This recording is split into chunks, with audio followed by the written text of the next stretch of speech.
Welcome to Was, the podcast exclusively for people who believe cocaine turns all your bad feelings into good feelings because it's a nightmare. We are your hosts as always. I'm Nick. Oh, Tim Meadows. And, I'm and, so happy you got that. and I'm so Andrew happy. I cannot express to you in words how happy I am that you got that quote. It's the cheapest drug there is. You wouldn't. You don't want any part You of don't this. want any part of this. Yeah, I know my hair's in a top knot, but I'm okay with it. I'm tired. You look great, Fred. I You wanted look to. great. I wanted to lie down earlier. Wanted to take a nap. Yeah. How are been? you? I'm great. I got How there are you? first. I got there Yeah, first. you got there first. I'm great. I've had a good week. How are you, sir? I'm good. I'm just trying to collect the movies because I completely forgot that I also do that. I don't know why. But this week went by really quick. I mean, it was my first week working at home, and that was interesting. What actually made it kind of go fast a couple of days was editing the last two episodes at the same time. Yeah. Sorry about that, everyone. Yeah. But it was a good time. One day sucked like crazy, but I'm sorry to hear that. oh no, it was, I mean, I don't want to stay at this job forever, so I mean, I'm going to learn as much as I can. I'm going to do it to my best ability. I'm constantly looking for a new job, so I actually I took a wild leap, like not even an hour ago. Oh no, about like 2 hours ago. What'd you do? A guy who just got hired on to WWE for long-term creative. I was like, hey, congrats. If you ever need, if there's ever any writing jobs, I don't know how people get into it. I wrote that in the DM because I'm an idiot and I'm just gonna take wild shots. I got to. Yeah, absolutely. And I was like, I don't know how one starts to try. Do I need a degree or anything? But I would love to write, especially for this regime of WWE. Speaking of WWE, can I talk about Extreme Rules real quick? Please, by all means. Okay. Great, great card. No major championship matches except for the women's. I will say that the women's, Bianca Belair defended against Bayley in the first ever just women's ladder match, and it was awesome. Bianca Belair did like a bunch of really great KODs, which is her finish, and it was a great match. I think that was the only major title on the line, but like the Imperium versus the Brawling Brutes, which is Sheamus and Gunther. It was great. That was the opening match, but we got to the point where it was the last match of the night. It was Seth Rollins versus Riddle in the fight pit with Daniel Cormier as the special guest referee because they needed an MMA guy for a fight pit. I'm pretty sure Riddle broke his tailbone. I'm pretty sure I've watched episodes of Jackass where Steve-O broke his tailbone and one where Ryan Dunn did. So I know what the sound of people breaking their tailbone is. I know that noise. So I'm pretty sure Riddle broke his tailbone. But That is unfortunate, by the way. But at the end of the night, the copyright label comes up, and which is always the sign of the end of the pay-per-view or premium live event now. And the lights go down.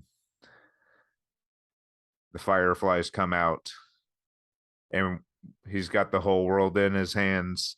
Bray Wyatt is back. It was an amazing re-intro, which apparently this Rob Fee has been orchestrating for a couple weeks or months now.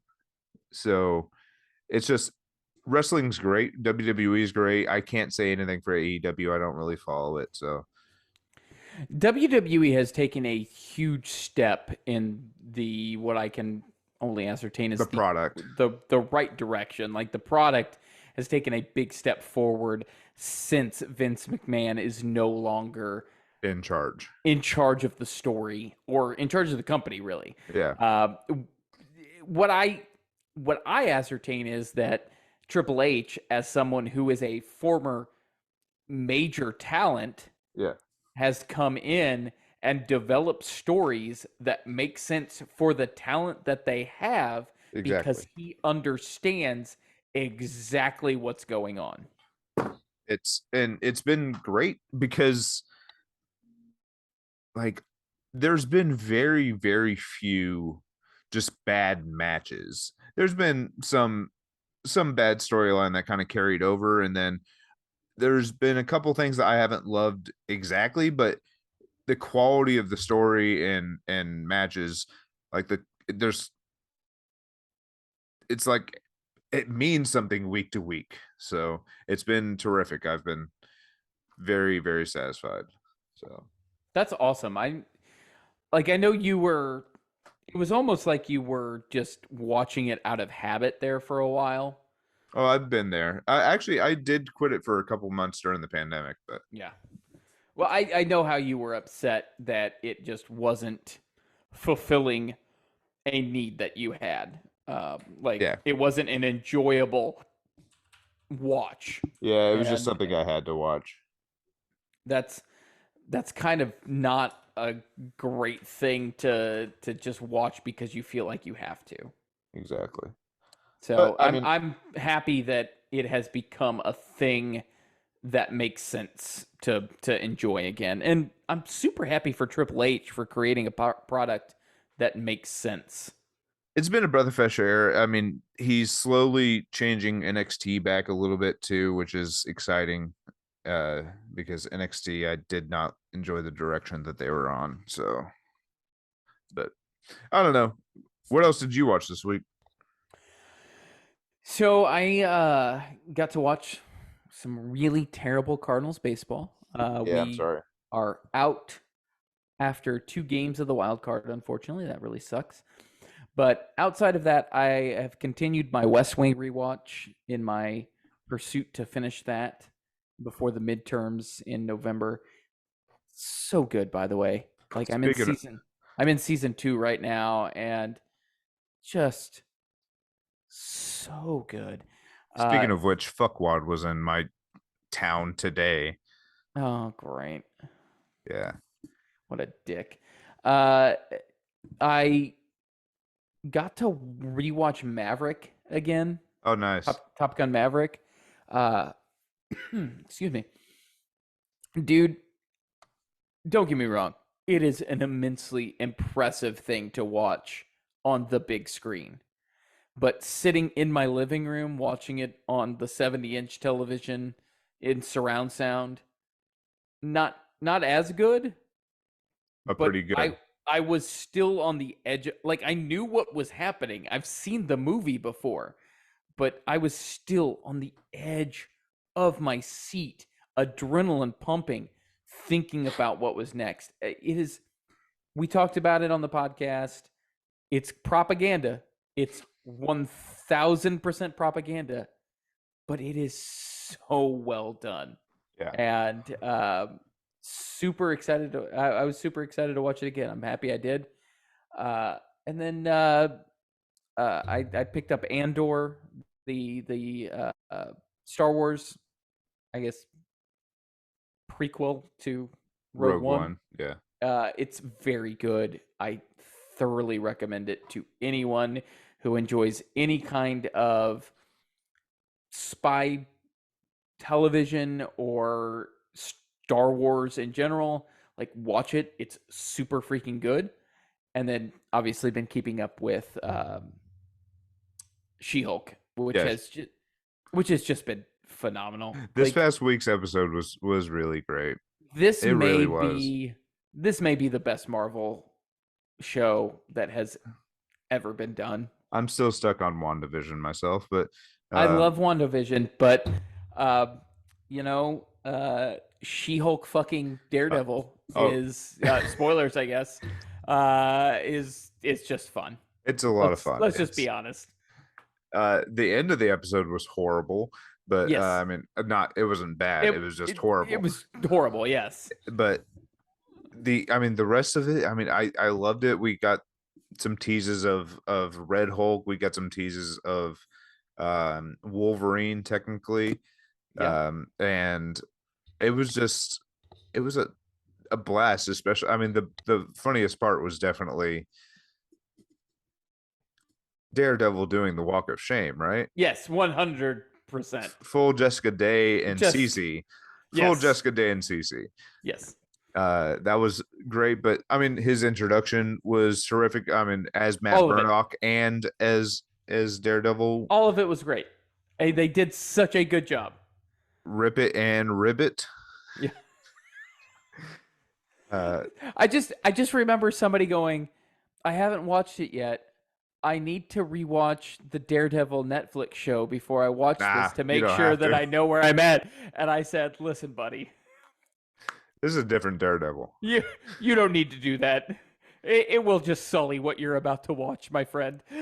But do watch it. I mean, if you Do want watch to. it. Yeah. If you want to rewatch it, go ahead. Speaking of, I mean, I love the episode. I can't wait for the season finale next week. I don't know what's going to happen. No, I really don't. But also, what came out, I believe, on Friday night was Werewolf by Night. I haven't watched it yet, and oh my god, I want to. Every single person I have talked to has said it is the greatest homage to Universal monster movies that they have ever seen. Yeah, it's nothing typical from what they've done before. No. And it's beautifully shot. It's, I mean, Gail Garcia Bernal is one of my favorite actors to begin with, and he's just brings his very himself energy into this movie. And I mean, it's not a full length, but it's like 50 minutes. It's terrific. I literally turned off all the lights. I never do that. I never really turn off all the lights. And my sister has like orange Christmas lights around our windows. Yeah. And I just turned off all the lights with my two dogs and just watched Werewolf by Night, put my phone down. It was just a fun atmosphere, especially with those orange lights. But I loved it. I don't know what they do with this in the grand scheme. I don't know if they can or if they ever will, but I'd love to see them like maybe in Blade. Yeah. So who is, or that is apparently being directed by Sam Raimi. Yeah, I'm not. Which is so insane to me. Yeah. Also, real quick, if we're talking about things that may happen, which I don't think we've had actual confirmation that Sam Raimi is going to direct Blade. I think it's just in hushed tones and whispers. In hushed tones and whispers, apparently Henry Cavill is coming back as Superman, even though we were told it wasn't going to happen. I haven't even heard that. The Rock apparently pushed, or excuse me, Dwayne pushed for Cavill to be back, to show up as a cameo in Black Adam. But the rumor mill is Warner Brothers Discovery has started production on Man of Steel 2 with Henry Cavill as Superman, because he has also been spotted on set of The Flash during reshoots. Okay, that's interesting. Let me counter that by saying Black Adam looks stupid. Yeah, it doesn't look good. I hate that I'm saying that. I hate that I'm saying that. I'm sure it's gonna. I want it to be good. I'm sure it's gonna be fun, maybe. It'll be fun, spots, but it just seems like a. It seems like look how big my dick movie. is. Yeah, it looks like a rock movie. Yeah. I'll see it. I don't know. Yeah, I'll watch it, but I'm not excited about it. You know what? Like I'm not sitting there going, man, can't wait to see that in theaters. But people will, and I'm happy that they will. It's just this thing spent 10 years in development, and nothing good ever comes from that. It's like Duke Nukem. Yeah. Oh God. I did go to the theater this week though. Okay, what'd you watch? I saw a movie that I thought was only in theater for a day. I guess only AMC's had it for a day. Oh God. It was a movie. It's a movie called Terrifier 2. Have you ever seen Terrifier? I have seen Terrifier. You know how brutal that movie is. So incredibly brutal. This this movie's more of a formula than the first one. It's not bad. I actually really love it. In retrospect, I actually love it even more. But it's just such a a fun time with practical effects, Mm-hmm. because the director is also the makeup artist, Oh, cool. and he's phenomenal, and he makes these really realistic, most of the time, not all the time, like human dummies and stuff like that. And Yeah. Art the Clown. For those who don't know, Art the Clown is a black and white covered sad clown or Mm-hmm. happy clown. I can't remember what no, Yeah. he's got a longer nose. He's got like upper raised cheekbones, and he's terrifying looking. He's literally unsettling. And but he's the actor below it is phenomenal at emoting with him and making him funny and without ever saying a single word. But this movie is one of the most brutal movies I've ever seen in theaters. Um, Art doesn't just kill you, he brutalizes you. Yeah. He literally he revels, and I say revel a lot, but he in this one he literally rubs salt in a wound, which is horrible. Yeah. I would suggest this one more than the original because that one was not for the public. This movie makes people question the art form. Gotcha. It's for the I get it. diehards, but it's a little it goes a little weird at times. The mom's a little bit too much. She doesn't really make sense, but I think that's on purpose. But this one's tough. First one's heavy. This one's tough. This one's weird. Sometimes too, but I didn't love one aspect of it, but they were kind of hinting at it, and then they didn't answer certain questions that they posed throughout the movie, which Gotcha. they're already planning a third one, so I guess we'll get a little bit more than that. Like I said, this takes a weird turn at the end though, but it's a terrific movie for like hardcore horror fans, people who Gotcha. can stomach the horrible stuff. Gotcha. So Yeah, speaking of going to the theater, though, I did get to for $5 see Shaun of the Dead at my local theater. Good God, that movie is so freaking yeah, that's why good. it was my number one. Oh my God. Yeah, Oh my God, it was so good, dude. yeah, I watched Seeing it. it in the theater was brilliant. I watched it earlier this week. I've been writing down the horror movies. I watched Prom Night 2 earlier this week. Oh God, now all I can think of. Never Which mind. part? Which part? Nope. Not gonna talk about it All right. because my Is it the brain. horse? Is it the horse? Nope. Is it the dad? It's one specific line. Oh, you shut your fucking mouth, bitch. It's the best. Oh It's God, that's why it so was good. in my top 10 of whatever year that came out. So good. Yeah. Anyway, Shaun of the Dead was super good. Yeah. Just go watch it. Yeah.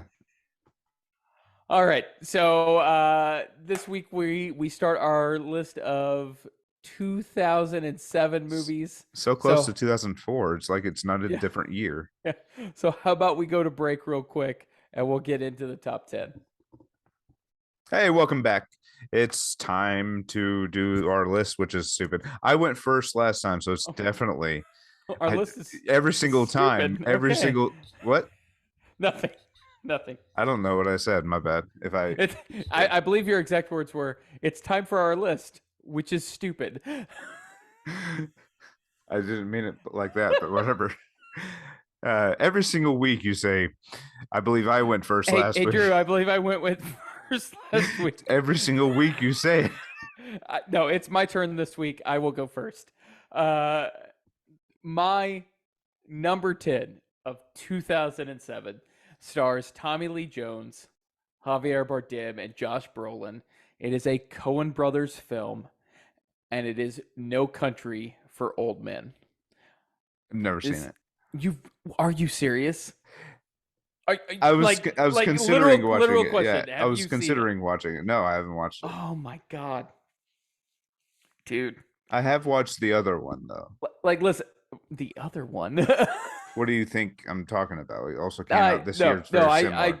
I know what you're talking about. Listen, Which is one of my favorite jokes that a comedian has ever done, because she got the blanket that says the name of the movie and she made her boyfriend. Yes, it was great. Logan Gunselman. Everybody look up the video. It's perfect. So for my number 10 film, this is based on a novel. It's a neo-Western crime thriller that has Javier Bardem as the bad guy. It is a Coen Brothers film. So if you like things like Raising Arizona and Fargo, this is going to be right up your alley. Other movies I've never seen. Jesus Christ, man. Anyway, three main characters, like I said, Tommy Lee Jones, Javier Bardem, Josh Brolin. Three actors, in my opinion, that are at varying stages of their career, but all so freaking good at what they do. This film won it won 4 Academy Awards, won 3 BAFTAs. It's listed as one of the best movies of the year by AFI. It won 2 Golden Globes. This was a prize film. Like, it was shot for $25 million, made $171.6 million at the box office. Definitely considered a career peak for the Coen brothers. It's a moody film that takes place in the 80s. To start off, I should say. Oh, I should have figured it took place in the 80s or 90s. Yeah. So. It's very moody, like the way it's shot, the way it is acted. Javier Bardem plays one of the creepiest damn individuals that I have ever seen in film. That's what I always hear. I mean, I can gather from the bits and pieces I've seen, but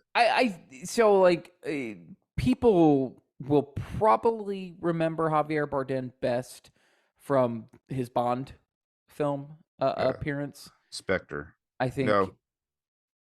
One of them. Yeah, go ahead. Sorry. Anyway, they will probably remember him from his Bond film, but personally, I remember him from this just because of how creepy he is in this movie. He plays basically a hitman in this film, and I cannot express in words what this film is like. Like, it's a complete vibe. Yeah. This film. It's a Coen movie. Exactly. It's very much a Coen movie. I mean, they do so many things so well, and this kind of crime thriller is exceedingly well done. Yeah. So I don't know what else to say about my number 10 film other than you should watch it. Like, Woody Harrelson plays a role in this, and it's very good. Like, yeah. Oh no, I'm very aware of the movie. The Coens are definitely a gap in my. If you like to see a guy kill people with an air gun, basically, watch this film. I don't know. I mean, I'm sure it's great. I doubt that it. I mean, everybody talks about this movie. So many people talk about this movie. So. I think what encapsulates this film is towards the beginning of the film, Javier Bardem's character, who is in custody, uses a catapult pistol to kill a stranger on a highway and escape in his car. And at the gas station that he pulls into, he basically makes this gas station attendant piss his fucking pants. Yeah. And it has to guess a coin toss and spares his life because he guesses the coin toss right. Yeah. So, like, if that's If that's your type of film, you should watch No Country for Old Men. There you go. Maybe. Like, I actually do think you would like it. I'm sure. I truly do. I'm sure I would like any Coen movie I'd watch, but I've maybe watched one or two. So I guess my question is, what is the barrier to? It's just the aesthetic. admission? Literally, it's the aesthetic. It's just like literally they have a certain tone. Like you can tell it from Okay. I mean, oh yeah, it's John Goodman too. John Goodman's very much a Coen type actor, and I love John Goodman more than I love most people, but he fits many molds, but he's very much a Coen actor, and that side of him I haven't really enjoyed. So, and that's like I love Francis McDormand, I love Steve Buscemi, I love all the regular players. I just have not watched very many of their movies. So like it's just Coen Brothers just doesn't make sense to you, is what you're telling me. nah, I don't. It hasn't appealed to me. I'm sure, like Big I said, Lebowski, Fargo, Hudsucker Proxy, I've seen one of those, and Lady Killers, Nope, Burn After Reading, nope, True Grit, nope, maybe the remake, nope, Hail Caesar. nope. Really? Okay. No, none of those. Okay. I'm a little upset on the Big Lebowski. I'll be honest. I've seen most of it. Because I've seen most of it. if I just spoiler alert, you can come back to this podcast when we get to 2000 eventually. If we were in 2000 right now, the Big Lebowski would, or excuse me, 98 right now. 98 was Big Lebowski. If we were in 98 right now, it would be my number one movie. Just FYI. Spoiler alert. Noted. My number 10 comes from Wait, time out. Oh, brother, we're out there. I've seen it, but not all of it at the same, not all of it in I'm done with you. Single succession. Just ever. do your number 10. I've seen it all collectively, but not all at the same time. Do your number 10. My number 10 comes from director James Wan and writer Lee Winnell. Once again, they were on our list last week for 2004. Yes. This movie is actually one of my favorite ones of theirs. It's Dead Silence. Are you familiar with this? No. This is obviously a horror movie, considering who it comes from. James Wan, puppets. Basically, it's this, from the director of Saw. It's this incredibly fun, in the very much the style of Saw. Unfortunately, a ton of studio interference because they really wanted to step on Wan as soon as he finished Saw. So are you saying Saw 4 isn't in your top 10? No. But I mean, this movie's just, it's the case of this one guy. He comes from this one town that in the past, this woman who was an entertainer for the town, she had this really nice, like, kind of like theater, and she would do puppet shows, and then somebody accused her of being a witch, so they killed her on the stage, and she came back with all of her mini puppets as kind of like demons, and she coaxes this one guy back to town because apparently she needs him to fulfill It's the one guy, Donnie Wahlberg. No, the one guy is Ryan Quanten. Donnie Wahlberg is a police officer who was positive that Ryan killed his girlfriend. That tracks. So, yeah, I mean, it's the best because Donnie Wahlberg has this one trait in the movie. He's always nervous. So he's confident but nervous, but he has like one of those portable shavers, like from the 1980s, that like those 2-bar ones. And he's constantly shaving himself throughout the movie. Every single scene he's in, pretty much up until the end, he is shaving that 5 o'clock shadow. It's Donnie Wahlberg at his best. Wow. But no, it's just a fun horror movie involving puppets. So you have like it's all very dark and gray, which I know I complained about a movie of yours last week being dark and gray and not You enjoying did. it. You did. But this is dark and gray in my way. Um, I didn't like Harry Potter and the oh Prisoner of yeah, it was Azkaban Azkaban. because it Yeah, was so dark and gray. I didn't enjoy it for that style. I did it for this. No, I get it. I get it. Yeah. Whatever. But no, it's just a ton of fun. It's like I said, it's James Wan, so it has that like aesthetic that he gives off with Lee Winnell. So, um, yeah, I'm dead silence. I've never seen it, so I have nothing to add. I apologize. I do appreciate James Wan. I think his eye for horror is exceptional. I think he has not translated so much to other things, unfortunately. I know that he's responsible for Aquaman, but that wasn't very good in my opinion. I enjoyed Aquaman. I know he did Furious 7. Hey, let us not forget he also did Malignant, and Malignant's a ton of fun. Yeah, you're not wrong. I did not enjoy it the first time. I enjoyed it every single time after. I think he has a very specific cinematography Yeah, to his movies that I appreciate, and I think that it's very good. I think his horror is much better than anything else that he's done. yeah. I mean, he's done Furious 7 and Aquaman and See, The Conjuring, is that what James Wan did? yeah, he did. Okay. He did. He's created Saw, created Insidious, created Conjuring, Conjuring. and then So like 3 of the biggest like horror series in modern history he created. yeah, this is That's great. That's pretty huge. And Dead Silence is just another fun one of his. So Yeah. I mean, So he's got a really good eye for horror. yeah.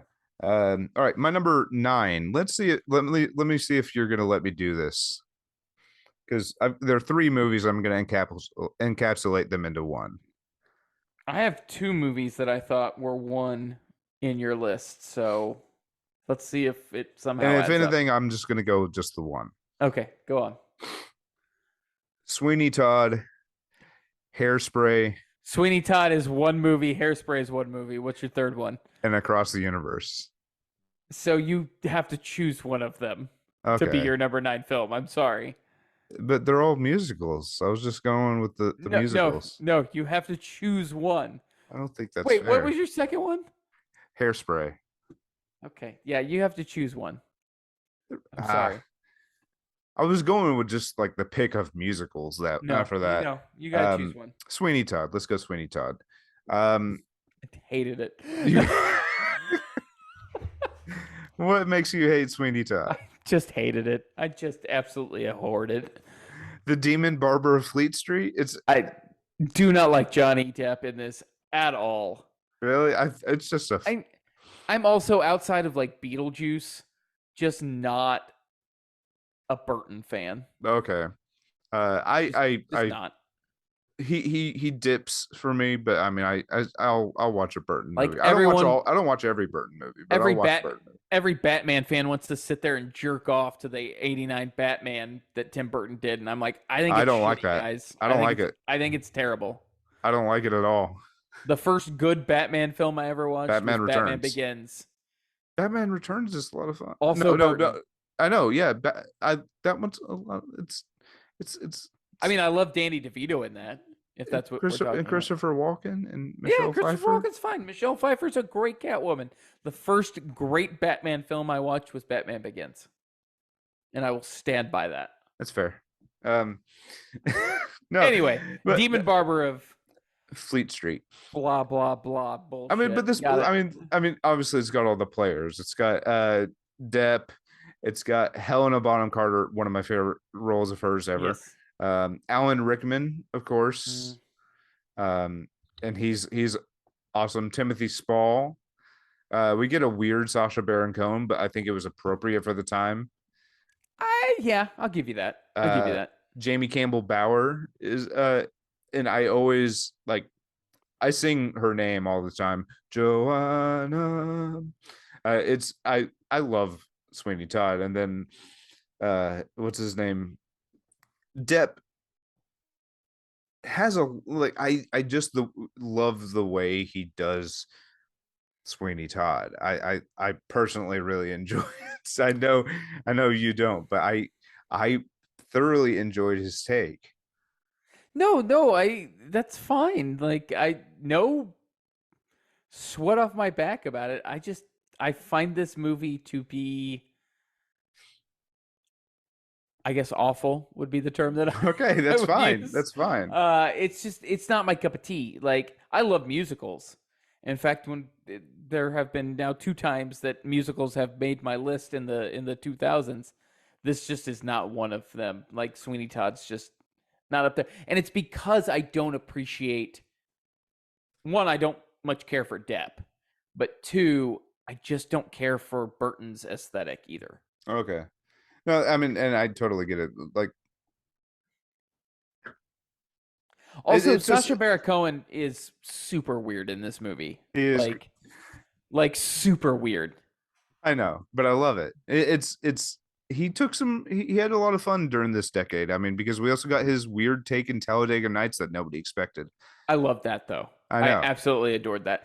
I guess my question is like, where did Tim Burton get this from a Steven Sondheim musical? He Like just this saw is, he just saw the blood and it was just like I have to do it. I have It's to do it. it's blood on red on black and white. I have to do this. Yeah. But no, I like I said, I think this movie sputters in parts in Helena Bonham Carter's like the CG of her being killed is Yeah, probably the yeah. worst thing in the movie. But because it's a movie that doesn't rely too much on CG. It does But not. but it's I don't know. Hey, if you I enjoy I it, man, that's all I that matters. I don't know if I already said this. I put this on from time to time. If I'm just bored, I just put this on because it's always streaming somewhere. It's just I don't know. I usually always have the subtitles on too, so I make sure I know all the words so I can sing to it. It's one of my favorite ones. So I'm super happy for you that you enjoy it. Like honestly. yeah. What is your number 9? So my number 9 is Haven't seen it. a Jesus Christ. My number 9 is a David Fincher film that has probably one of the most killer casts that you will ever have in a film. It stars Jake Gyllenhaal, Mark Ruffalo, Robert Downey Jr., Anthony Edwards, and Brian Cox is also sprinkled in there. This is a film about the Zodiac Killer. One of two Appropriately films titled. appropriate titled Zodiac. Uh, it was one of two films about the Zodiac Killer within like a 2-year period. It was a Yeah. very odd time. But this is Fincher's take on it, and holy crap, is it amazing! Yeah, In my opinion. also want to comment on John Carroll Lynch's performance in this movie. Yes, yes, Because he plays Arthur Lee Allen, and he so good. in that scene in the house is Oh, one of the best. Uh, this is also this is a great movie. I have seen this. hey, all right. Uh, I I both love and hate David Fincher because he's made some of my favorite movies, but I hear working for him is really hard for no reason. Having to take Yeah, literally almost 100 takes of 100 something. takes is just I asinine. guarantee you got it in 3. But you're not going to get a great performance at 15. No, no, you're not. Which he did do. He did shoot a movie in our hometown. He did. It's which is actually really his cool. second highest grossing film of all time, which Yeah. is saying Well, because saying it's something basically for true crime. It's basically yeah. the closest thing to a true crime. lot of white women in their 30s were very excited for it. Yes. And it's a good movie. It's actually really great. It's wonderfully shot. I love the fact that my hometown is literally cemented in cinematic history now. Yeah. But I would not. I don't know if I'd want to work for him. No, and that's the thing. Like, everything I've read about Fincher is great director, awful to work for. Yeah. Like one of the most demanding human beings on the planet when it comes to Kubrick. yeah. Though he did get Robert Downey Jr. to have a killer goatee in this movie. Just a righteous goatee, man. Like straight up, like I don't know if this was because of Tony Stark or not, but it was really good. Also, Marvel connection here with Ruffalo, The Science Bros, Ed Gyllenhaal. Like, excuse me. Oh yeah, Yeah. But no, this is beautifully shot. It's one of those dark and gray movies, so you may not like it. No, this very has much. this has pops of gray and of green and more gray. No, it's. I mean, it has Jake Gyllenhaal, and God, he's one of my favorites too. Jake Gyllenhaal is phenomenal. For those of you who don't know, in what I've seen of his, but for those of you that don't know, the Zodiac Killer is actually Ted Cruz, and that's where I'll leave it. He eats babies. He eats babies. Yes. No, the Zodiac Killer. It was the late '60s, early '70s. It was in the San Francisco area, I want to say, and serial killer. Yeah, serial killer. Lots of just cold cases, basically, and this is about the manhunt for the Zodiac Killer, and I think the MVP of this film is Ruffalo. To be honest with you, he is great. I can't remember anything specific, but I remember being great. I'm sorry. I'm trying to find like an image. So Ruffalo plays one of the police officers, the inspector. Yeah. And whereas Robert Downey Jr. plays one of the journalists that reported on the Zodiac Killer, and later some info on the Patty Hearst kidnappings. But Jake Gyllenhaal is a true crime author, and he's known for his work on the Zodiac Killer case. So this cast, though, is phenomenal. Like I only like scratched the surface with the cast when we talked about it. So Anthony Edwards is one of the inspectors, but you get Brian Cox, like I said. You also get Donald Logue. You get John Carroll Lynch, like you talked about. You get Dermot Mulroney. Rosanna. Oh, no. I thought I said Rosanna. Chloe Sevigny. Yeah. Philip Baker Hall is in here, who's like a great that guy. Like you'll see him in a movie and you'll be, that guy. I forgot June Diane Raphael is in this. June Diane Raphael is in this. Adam Goldberg is in this. Yeah. It's a great movie. It's a really good movie that I think the vibe of the late 60s, early 70s that it has is also very well done. Yeah, it's almost like Licorice Pizza.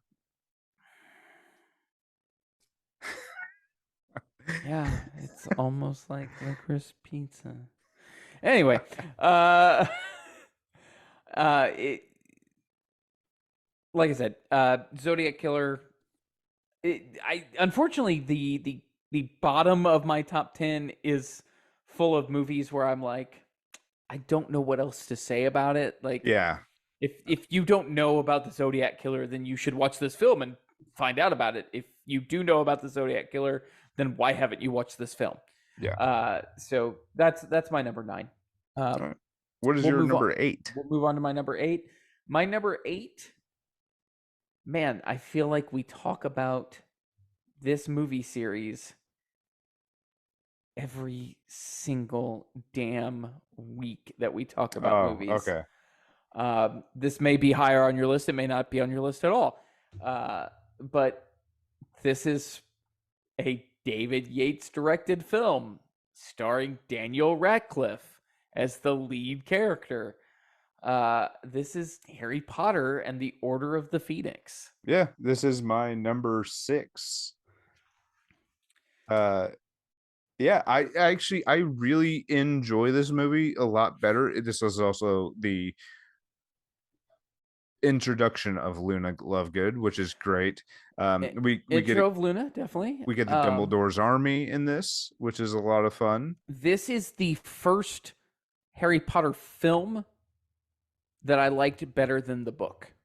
Okay, that's I fair. feel I feel like this movie was the way it was shot, the way it was directed, the way that the story unfolded was better than the ramblings of J.K. Rowling in the book. The Order of the Phoenix book was the largest book to that point, and it was very stream of consciousness, and it just didn't make a whole hell of a lot of sense. Yeah, one of my favorite wardrobes in this particular movie. I know you were talking about. No, I agree Um, though. I agree uh, though. I It's mean, phenomenal. this movie has all the regular players: Daniel Radcliffe, Emma Watson, Rupert Grint, Brendan Gleeson is also in this one as We well. get Helena Bonham Carter in this one. Yes, as she another role she was born to play. Like nobody could Obviously, have. we get Ralph Yes, Fiennes in this. Ray Fiennes. Yeah. Ray Fiennes, yeah. Um, I don't know. This one's a ton of fun. It's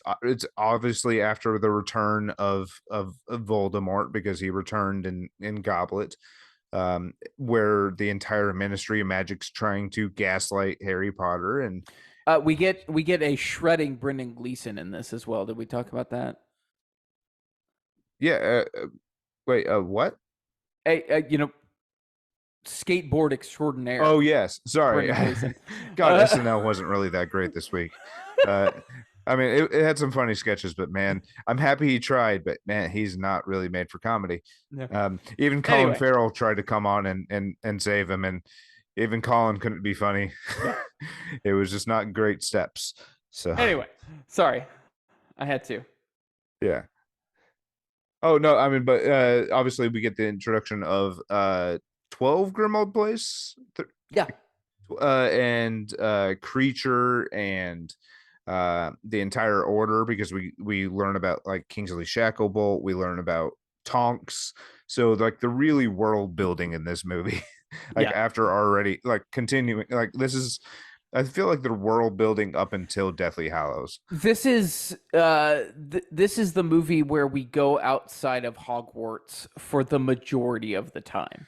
Like Yeah. I feel like No, I mean they're in. books 1 through 4 or movies 1 through 4, we spend most of our time obviously in Hogwarts. This one is in the flat. This one is in the Ministry. This is, Hogwarts is in the middle of the film, but we get other cool places and other cool it's things. bookended. It's bookended by We get that great scene of Voldemort versus Michael Gambon as Dumbledore at the Ministry. Yeah, which is so freaking cool. It's a ton with of the fun. glass and the sand and the fire and yeah, the visuals were great, and then also beautiful. Daniel acting in that moment too, because obviously like whenever we get Sirius, whenever he passes, he goes through the veil. When he goes through the veil, it makes me cry every time. Yeah, like legitimately speaking. But this movie also has probably one of the best villains in cinematic history, Dolores Umbridge. Ooh, you're not wrong. You're not wrong. I can't do it. I hate her so much. I will have order. She says the name of the movie. I will have Order of the Phoenix. And sorry, I had to do it. When like Harry has like the writing on his arm from yes, I must not tell lies. Yeah. I imagine any just and it pays off so well. Yeah, that line at the end so well. I'm sorry, Professor. I must not tell lies. Yeah. Had I been 18 when this movie came out, god damn it, I probably would have gotten a white ink tattoo of "I must not tell lies" on my hand. Yeah. Thank God I was underage. Listen, this movie opened. Also, I wanted to 5-day opening of million. This movie made $942 million in its theatrical run. That is absolutely insane amounts of money. That is Marvel money, is what Yeah. that is. Yeah, it's kind of one of those. This movie walked so Marvel could run. Yeah, These movies you're not did. wrong. You're not So, wrong. I love. I obviously love Harry Potter. You should have seen Yeah. uh, how much memorabilia I actually have. I don't have a ton. I've got the books and the movies and very particular special editions of them. But I love this movie. I actually really like. What was I going to talk about? I was going to fucking hell. I lost my place. Luna Lovegood is just like so good. much fun in this movie too. So good. And you get your first actual good Neville story too. I You also get centaurs. Let's not forget the centaurs. yeah, it's I They shop like at this movie a lot. Albesians and such. What is that a reference to? I can't remember. Saturday Night Live, Christopher Walken. Oh, okay. Pretend that his back was obscured by a vase or a barn door. You know what? I did not put this on your list. Oh no, I did. There it is. I was about to say, Jesus. Okay. What was your first one again? No Country for Old Men. I got that one too. Okay. All right. Just jumping around right now. Yeah. And did I put Zodiac? I did not. Listen, you also get a great Alan Rickman he's always great. Performance. I mean, he's never not good in these films. He never missed. He never missed on these films. But I really believe that this was him catching his stride in these films. Like, I think as much as I love Goblet of Fire, I feel like this is the start of the best films and the end. This is the beginning of the end. Yes. For Harry Potter. It's a nice through line from as far as like aesthetic and tone and everything, because it's all the same director. Yates takes it from here. It's a steady incline, like not a spike, but it's a steady incline throughout the entire time. So I even like the weird like kind of brownish like tint to Half-Blood. Yeah. I'll give you that. Which fit the aesthetic of that as well. So that is my number 8 film and your number 6 film. Yep. Harry Potter and the Order of the Phoenix. You want to take a break? Yeah, let's take a break real quick. Sweet. Hey, welcome back. It's been fun, hasn't it? Yes, it always is. What is your number 7 film, my friend? No, excuse me, your number 8 film. Yeah, I was going to say. My number 8 film. Sorry, I've got really low energy voice right now. So my number 8, obviously it came out in 2007, directed by Frank Oz of all people. Okay. It's a comedy. I'd hope you'd guess. It's a movie called Death at a Funeral. So this is in my my honorable mentions. I'm happy you've actually seen it. I'm happy. I actually enjoy the remake better. With Martin Lawrence and Chris Rock? I do. I know. I've never seen it, but that can't make any kind of sense. It's so good. It doesn't have Alan Tudyk. So funny. It doesn't have I know. James Marsden. I know. And James Marsden, I love James Marsden. Yeah. He did not make my list this year. But Jesus but Christ. He's no Alan Tudyk in this role. But no, I'm Peter Dinklage is also very good in this movie. Yes, but Matthew McFadden is in it. He leads the movie and he's terrific. I don't really know, like he's in Succession. I guess is he in the actual? Yeah, he's in the current Succession. I'm not sure if that's a remake or not. It seems like a remake of a British show, which he would have also been in. But I love this movie because he's I believe he's in him and his wife want to put a down payment on a flat, and that's all he cares about at his father's Only funeral. thing he cares about. Only Only thing thing. is getting the money from his brother because he's had Yes. to pay for the who's a famous author who's apparently struggling. But uh, his only worry at his father's funeral, where nothing good is happening, is getting money from his brother to put a down payment on a flat. Yeah. Um, He also is really struggling with getting that eulogy done. yes. Oh my God, I completely forgot about the eulogy. But no, this also has Ewan Bremmer, who is always great. He's like in Train Spotting, and he was in Wonder Woman. Terrific actor. I love him. I think he's Scottish. He is, and he's constantly just trying to hit on that guy's wife throughout the Yep. entire movie. Yep. No, is it his wife? Yeah. Yeah. Yeah. And just the lengths that he goes, like he abandons his friend who has to deal with the old relative. It's all just incredibly funny. I've got Uncle Alfie, and then, God, this movie is so funny. and then for Peter Dinklage to just throw a wrench in their already horrible day, he reveals the fact that he's been their father's lover this entire Yes. time. And he has pictures, and he's not part of the will. And he wants to blackmail them, doesn't he? Yes. So they almost kill him on accident. And then like the sister of the main guys, her fiance or boyfriend or something is Alan Tudyk, and Boyfriend. yeah, he thinks he's taking a Valium. No, it is a fiance. Excuse me. It is Okay. a fiance. He thinks, and he's meeting all of this family for the first time, and he thinks he's taking a Valium, not knowing that her brother gave him something. I don't remember what It's like ecstasy, isn't it? Yeah, and he ends up naked on the roof. On the roof. And it's terrific. It's one of my favorite performances of Alan Tudyk, and I would agree. Actually, I love this movie so much. It's literally, I don't know if there's a funnier British movie to me. The fact that it is directed by Frank Oz is just fantastic. Sorry, I've got dogs barking, but we're gonna go through this. It's fine.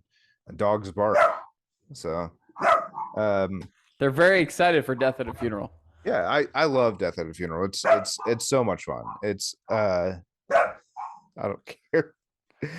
I love that the character of Robert arrives having flown like first class. Yeah, but he's broke. And just absolutely refuses to help pay for the funeral. Yeah. It's a lot of fun. It's just a good family drama too, so a great black comedy. Yeah, for sure. I think it's a very similar movie, but there's a kind of a Jewish American version of this as well. I think it was a play, but This Is Where I Leave You is also pretty similar too. It's got Adam Driver and Connie Britton and so many great people in that movie. Check that out. Yeah. All right. Shall we move on to my number 7? Let's hear it. I put this on your list as well, so let's hope. Let's see if it happens. This movie is directed by Akiva Schaffer, starring Andy Samberg, Isla Fisher. No, it's Ian not McShane, on my list, but it's on yours. McBride. It's not on my list, but it's on yours. Yorma, come on. It's not on your list. Come on. You're talking about Hot Rod, aren't you? Yes, I'm talking about Hot Rod. You didn't put Hot Rod on your list. I did it's not. So funny. Cool beans. Now listen, I have 3 top-notch comedy, or 4 top-notch comedy. No, excuse me, 5 top-notch comedies on my list, but that did not make it. I've got 5, so we'll see what happens. Yeah, but this movie is just so much fun. It's so much fun. It's literally what we figured out. Like, these guys can make an incredibly funny movie. This is our first foray into long form comedy with The Lonely Island. Yes, and Rod is just like, he's just the funny. He's like, in this movie, like, takes advantage of exactly what you would think a Lonely Island sketch would. They take advantage, like, they do montages, they do it's a pointless plot, kind of. Just needs, I think, $10,000 or something, Yes. something minuscule to get his stepfather a transplant, and it's Yeah, Ian McShane. yeah, and Which Isla how Ian Fisher's McShane there. is his Yeah. Oh yeah, stepfather I is have no idea. ridiculous. I have no idea, but it's a ton of fun. And then we have Akiva, no, Akiva directed, Yorma, Bill Hader, and Danny McBride as like their like his Bill stunt Hader team. and Danny McBride are the best part of this movie. Yes, Period. absolutely. Period. There. I wish I could remember everything that happens in this movie, but it's been a couple years, and I really need to rewatch this. But it's just it's so his much failed fun. his failed jump over the public Oh pool on the no, moped is yes. so fucking great. It's not even funny. I'm pretty sure yeah, somebody broke his leg whenever they were doing that montage of him falling down the Oh hill. The God. stuntman actually broke his leg. It wait, Bill Hader had extensions put in his hair instead of actually wearing a wig. It's I didn't know that. I it's didn't know he got extensions put in. yeah, it's so much like I'm a big Yorma fan too. Like Yeah. as terrible, I've watched this movie so many times. Land of the Lost, Yeah. the Oh, mega, it's so bad. but it's so watchable. It's so watchable. Yes. So I love when I see Yorma in anything. I mean, one of my favorite things in the world, and I might include it in my top 10 if we get to that year. And it's only like 30 minutes. It's Bash Brothers. Yes. The Yes. it will be in my top 10 regardless. I don't care. So I'm a big Lonely Island guy. Like I don't love all their music. I love a lot of it, but I also forgot that Chris Parnell was in this movie. of course he's the radio. He's And then he has that tattoo on his stomach. yes. Of piss. Like he has the internet on one side and TV on the other, and they're like a good distance away, and it has like that little guy who pees on him, Yes. but it's peeing in both directions. Both directions. And they comment on it. Oh, I love Chris God Parnell. bless you. God bless you. I actually showed my sister for the first time Lazy Sunday, because how did she not know? How does that not happen in someone's life? But she did not enjoy it as like Lazy Sunday. Wake up in the late afternoon, call Parnell just to see how he's doing. Yo, what up, Parnes? Yo, Sandberg, what's cracking? It's Narnia. Okay, sorry. I could do the entire thing. I love it. It's no, Hot Rod is fantastic. I also forgot Sissy Spacek was in this film. Yeah, I mean, I love Sissy Spacek. She's great as Rod's mother. Yeah. It's so good. I totally had forgotten how great this film was. Yeah. I'm really disappointed in you that you don't have it in your top 10. I'm a little disappointed now too. But I do love the comedies that are in my top 10. Yeah. What's your number 7? Which comedy number 1 coming up for me? Number 7. I cannot believe this cracked my top 10, but I can all at the same time. This is a cop film. One of 2 cop comedies that made my list. This is a Comedy Central Films production. This is a movie that stars multiple members of the state. It is Reno 911. Really? Miami. Yes. I've never actually watched the movie. Are you serious? Yeah. I've seen parts of it, I think. I it's another one of those movies where I've seen all of it, just not all at the same time. It's so good. No, I love it so because good. I mean, Dangle and the gang are New Boot Goofing, man. Yeah. It's amazing because obviously they end up down in Miami. I believe Patton Oswalt's like the chief of police down there. He's the mayor. Oh, he's the mayor. And they're at a conference, right? And Yeah. they're the only ones who can save anybody. Yeah. Like, because everybody else is like locked down inside the conference. The Rock is also in this film, just so we're Oh my clear. God, I forgot they got the. I'm sure he would love to scrub that. Uh, Listen, the people that show up in this are ridiculous. So you've got the normal Reno 911 guys, but you also have Nick Swartzen show up as Terry, who oh yeah, yes, of course. if you haven't seen Reno 911, Terry is in roller Yeah, skates, he's a roller skating prostitute. prostitute. You have Michael Ian Black, you have David Koechner, Patton Oswalt as Jeff Spoder. Danny DeVito makes a cameo in this film as the district attorney of Miami. Uh, Paul Rudd shows He was a up. producer. Yeah. I knew it as soon as you said that. I knew he was a producer. Uh, Danny DeVito, Dwayne Johnson, Paul Rudd shows up. Paul Rubens shows up. It's so freaking funny, guys. I know it. I know it's funny. It starts off with terrorists holding hostages in a building with a nuclear bomb, and the Reno Sheriff's Department shows up in a helicopter Yeah. because they're called in as experts.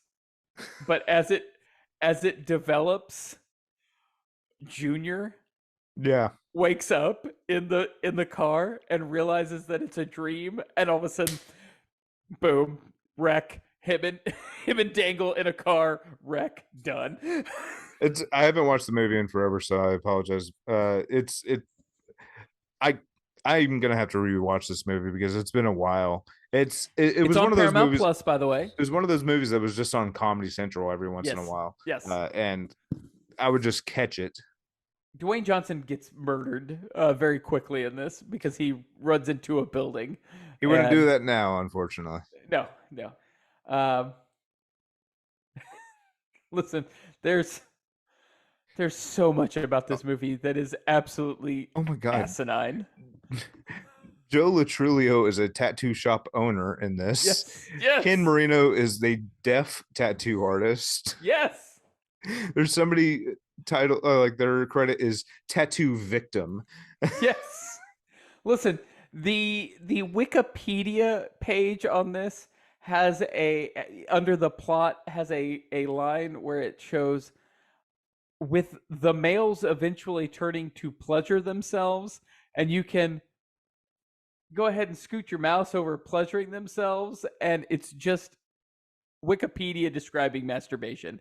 So if that's the kind of movie that you're looking for, this is 80 minutes of pure unadulterated laughing is what this is. It's incredibly funny. I was not expecting this to make your list, but I'm happy it did because that means that Dangle made it on here.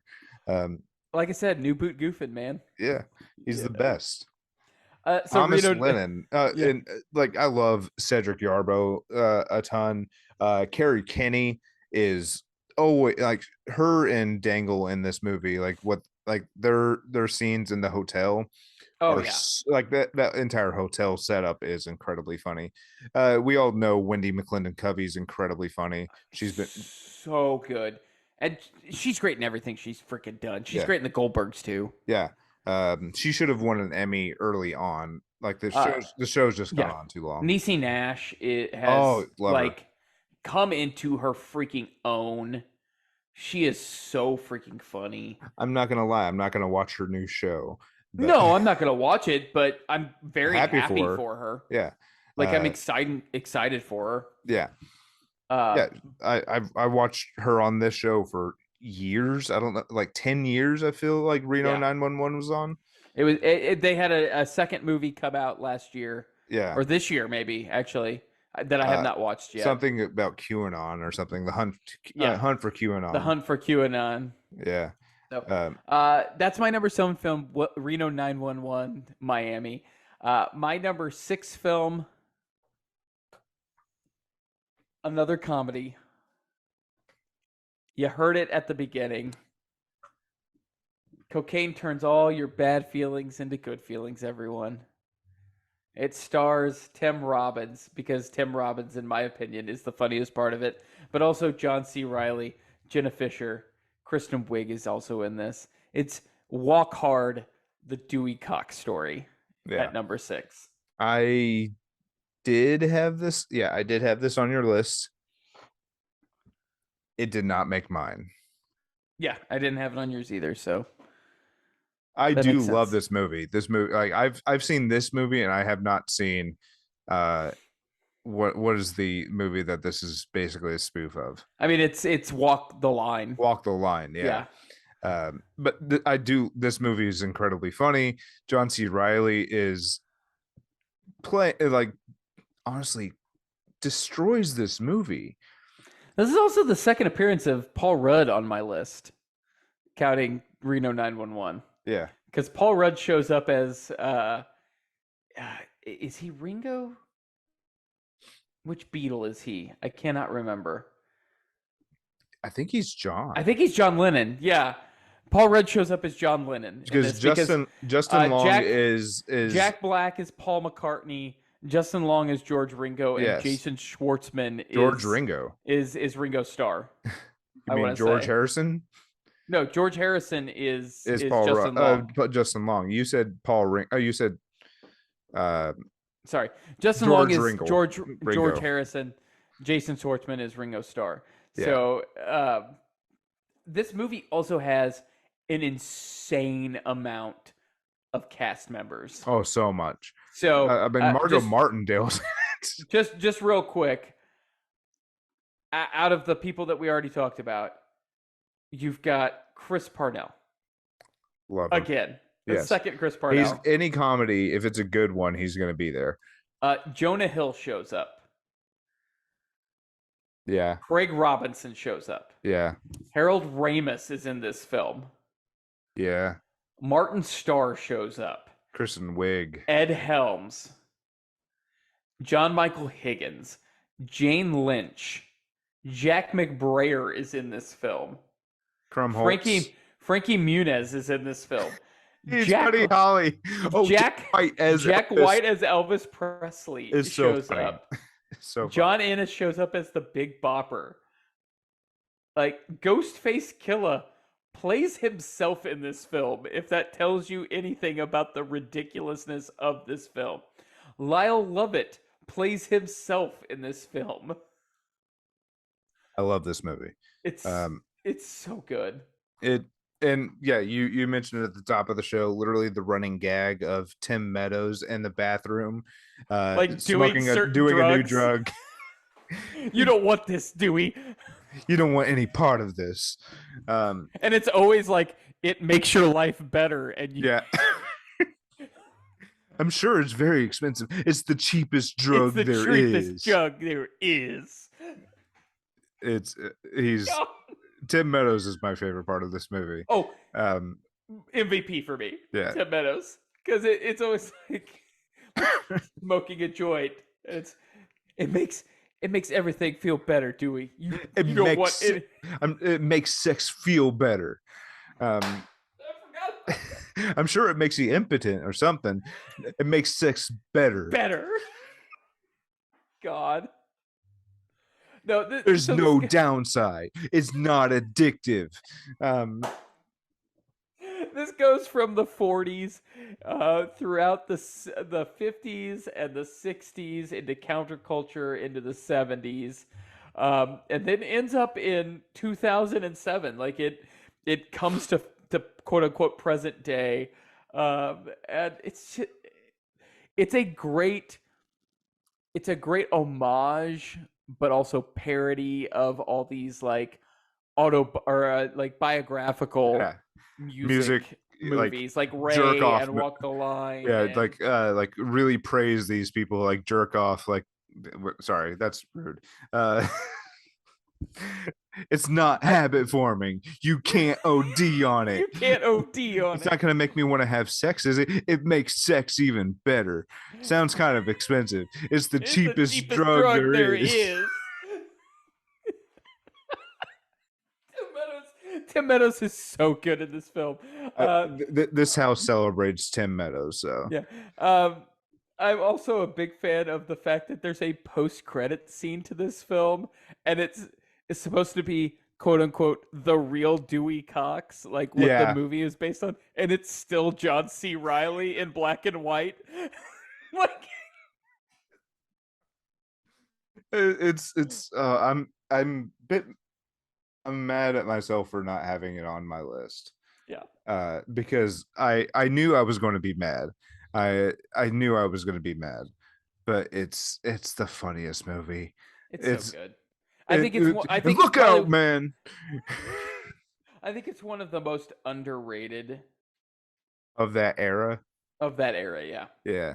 Um I think it's celebrated for the community that it has. Like it created. Yeah, Yeah. but not enough people know about it. No. No. But yeah, Jack White doing that, and look out, man! Look out, man.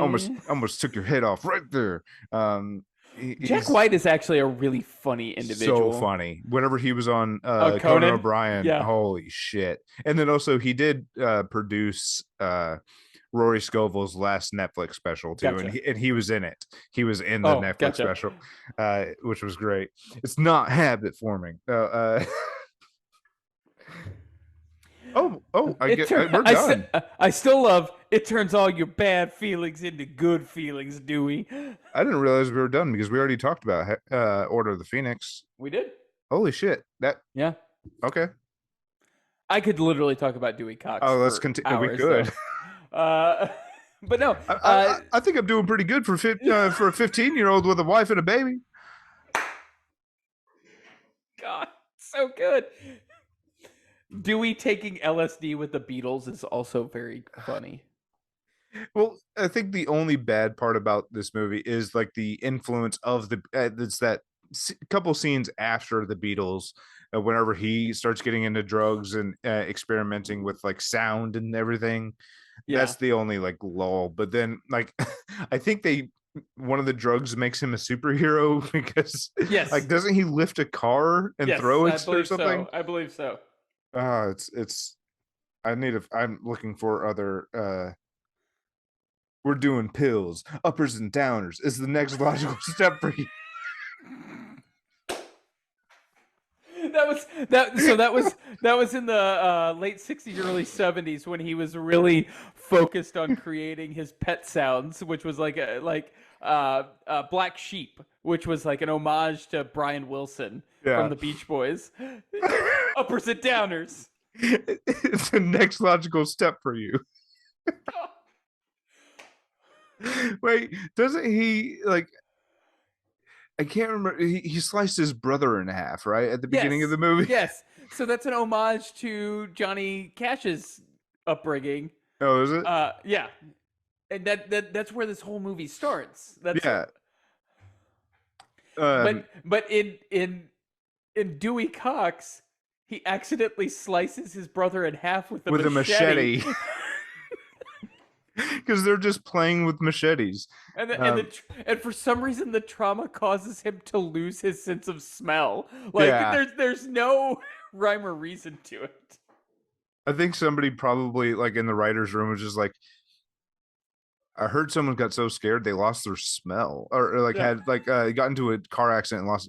Let's run with that. No, hold up. It's a medical for erectile dysfunction. It gives you a boner, not to be used if you have pre-existing heart condition. If boners last more than a few hours, call more ladies. Oh, also, I think this movie has a small homage to Almost Famous too. Whenever he's like he leaves the hotel room talking on the phone and everything. Well, that does sound tempting, but you know what, Sam? I really don't want no part of that shit. Do you hear what I said? It gives you a boner. Tim Meadows is wildly celebrated. This is also a Judd Apatow film, just FYI. Yeah. This is, for me, spoiler alert, this will be one of... No, it's Jake Kasdan. Judd wrote. Yeah. Judd wrote it and produced it. Yeah. This is one of multiple Judd Apatow films on my list. Yep.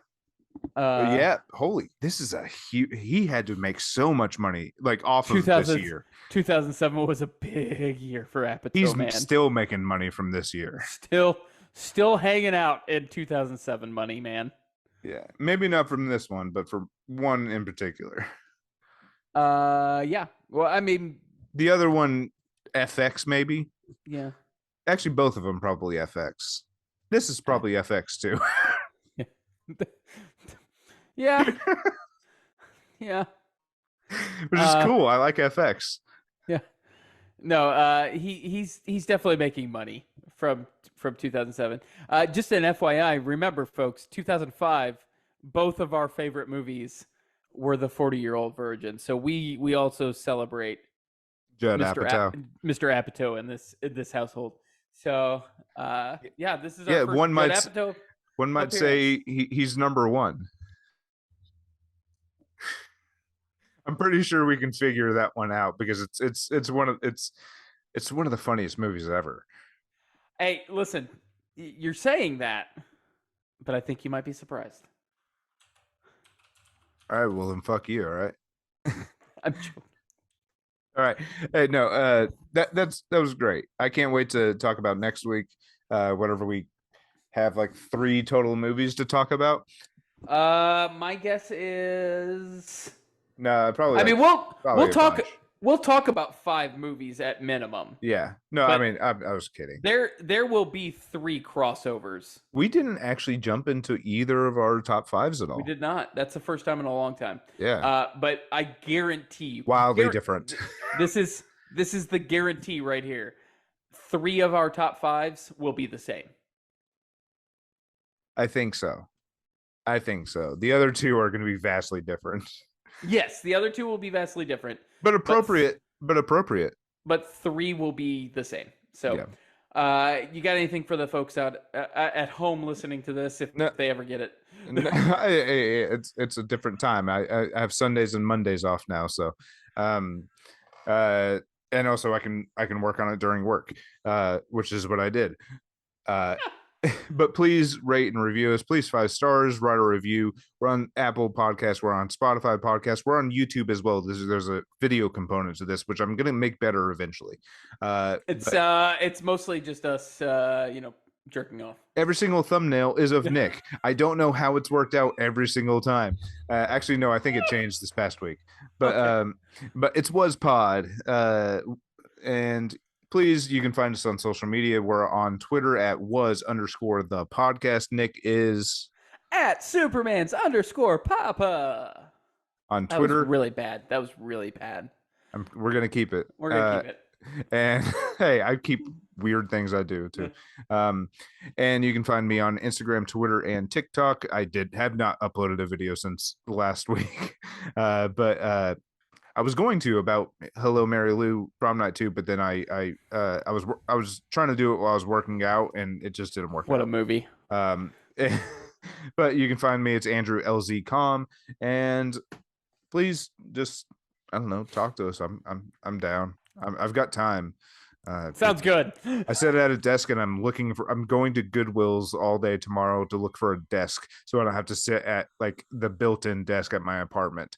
I love it. It's awful. It's too high and it's like in the way, man. So I'm looking for a desk all day tomorrow. So sounds good. Hey, I'll see you next Tuesday. Get vaccinated. Yes, please. Bivalent. It's booster. Available. It's available at your local CVS and free. It's totally free and it'll save your life. Thanks, guys. Peace.